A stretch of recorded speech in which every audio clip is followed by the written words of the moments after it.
जय हिंद। इस टॉपिक में बात करेंगे, यदि आपने अब किसी भी जमीन का म्यूटेशन नहीं करवाया है, जमाबंदी में आपका नाम नहीं है, दाखिल खारिज में आपका नाम नहीं है, तो ऐसी कंडीशन में आप जो है उस प्रॉपर्टी का बंटवारा आधिकारिक तौर पर, कानूनी तौर पर कोर्ट द्वारा नहीं करवा सकते। और भी कई अधिकार आपको नहीं मिलने वाले हैं अब, यदि दाखिल खारिज नहीं करवाते। चलिए पूरा मैटर समझ लेते हैं और पूरा जो है विधिवत जो कानून है वो समझ लेते हैं। और साथियों एक चीज और, यदि आप कोई भी लीगल एडवाइस लेना चाहते हैं ले सकते हैं। कॉन्टैक्ट नंबर वीडियो के डिस्क्रिप्शन में दिया गया है। साथियों सबसे पहले मैं आपको बता दूं कि जब भी आप कोई रजिस्ट्री करवाते हैं, कोई भी प्रॉपर्टी खरीदते हैं, उसकी रजिस्ट्री करवाते हैं, तो उसी दिन से जिससे आप रजिस्ट्री कर, जो आपको बेचता है, उसके सारे अधिकार आपको ट्रांसफर हो जाते हैं जिस दिन रजिस्ट्री संपन्न हुई उसी दिन। लेकिन उसके बाद आपको करवाना होता है म्यूटेशन, क्योंकि भाई सरकार के यहाँ जो राजस्व, आपकी जो भी राज्य सरकार है उसके आगे तो आपका रिकॉर्ड पूरा है किसके नाम जमीन है। तो आपको जो है तहसीलदार जो भी न्यायालय होता है वहां पे एक आवेदन देना पड़ता है, रजिस्ट्री की फोटोकॉपी वगैरह लगा के कि महोदय इसकी मैंने रजिस्ट्री करा ली है, अब आप अपने यहां से जो है खतौनी से इसका नाम हटा दीजिए और हमारा नाम दर्ज कर दीजिए। ठीक है, तो आपका नाम दर्ज हो जाता है, ऐसे कहते हैं दाखिल खारिज। लेकिन साथियों यदि आपने रजिस्ट्री के बाद म्यूटेशन नहीं करवा पाया है, नहीं करवाया है, तो आप भविष्य में बंटवारा नहीं करवा सकते हैं रेवेन्यू कोर्ट से। ठीक है, जैसे मान लीजिए आपने कृषि की जमीन खरीदी, आपने दाखिल खारिज नहीं करवाया, तो आप बंटवारा नहीं करा सकते। यहां तक कि आप मेड़बंदी सीमांकन नहीं करा सकते, यहां तक कि आप बेदखली के लिए बात नहीं ला सकते।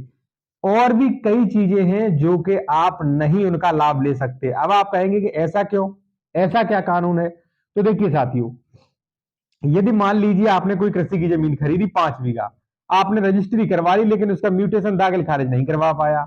ठीक है, अब भविष्य में आपको बंटवारा करवाना है, तो जब आप बंटवारा करवाएंगे तो बंटवारा के लिए जाना पड़ेगा एसडीएम कोर्ट में, राजस्व न्यायालय एसडीएम कोर्ट में आपको जाना पड़ेगा। और एसडीएम कोर्ट में जब आप पार्टीशन सूट फाइल करेंगे तो वहां पे आपको चाहिए है खतौनी, रजिस्ट्री से तो होगा नहीं, आपको वहां पे चाहिए खतौनी। अब खतौनी आपके नाम मिलेगी नहीं, क्योंकि खतौनी में नाम तभी आएगा जब आप दाखिल खारिज करवाएंगे। तो खतौनी में नाम उसी का भी चल रहा होगा जिससे आपने जमीन खरीदी, तो आप पार्टीशन कर ही नहीं सकते, उसमें पार्टी नहीं बन सकते आप। ठीक है, और बंटवारे का दावा कर नहीं सकते। ठीक है, इसीलिए मेड़बंदी, मान लीजिए कोई आपकी जमीन पर कब्जा कर लिया किसी ने, ठीक है, आप मेड़बंदी करवाना चाहते हो, तो मेड़बंदी का जब आप केस करोगे तो उसके लिए भी खतौनी चाहिए, उपजिलाधिकारी के खतौनी चाहिए, तो वो भी आपके पास नहीं है, तो वो भी नहीं कर सकते आप। ठीक है, इसी के पास मान लीजिए किसी ने आपकी जमीन पर कब्जा कर लिया, आप बेदखली के लिए बात लाना चाहते, तो ऐसी कंडीशन में वो भी आप नहीं ला सकते, क्योंकि अगर उपजिलाधिकारी के यहाँ आप करोगे तो वहां पे खतौनी मैंडेटरी होती है। खतौनी, क्योंकि राजस्व न्यायालय जो है वो खतौनी के अनुसार ही चलते हैं साथियों। ठीक है, तो साथियों अब जो है इसके बाद जो है क्या है कि और भी कई चीजें होती हैं। जैसे मान लीजिए साथियों केसीसी होता है, ठीक है, तो केसीसी भी आप नहीं ले सकते। ठीक है, इसके अलावा भी कई चीज होती है, जैसे मान लीजिए 32/38 है, एक संशोधन है, तो वो संशोधन भी आप नहीं करवा सकते।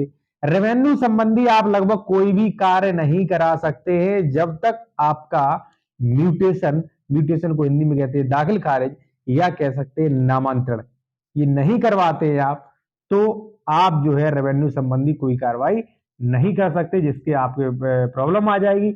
और यहां तक के साथियों जो खतौनी जिससे आपने खरीदा है उसी का नाम चलता रहेगा जमीन पे, और भविष्य में उसके बच्चों के नाम वो चली जाएगी जमीन, और आपके बच्चों को हो सकता परेशानी हो।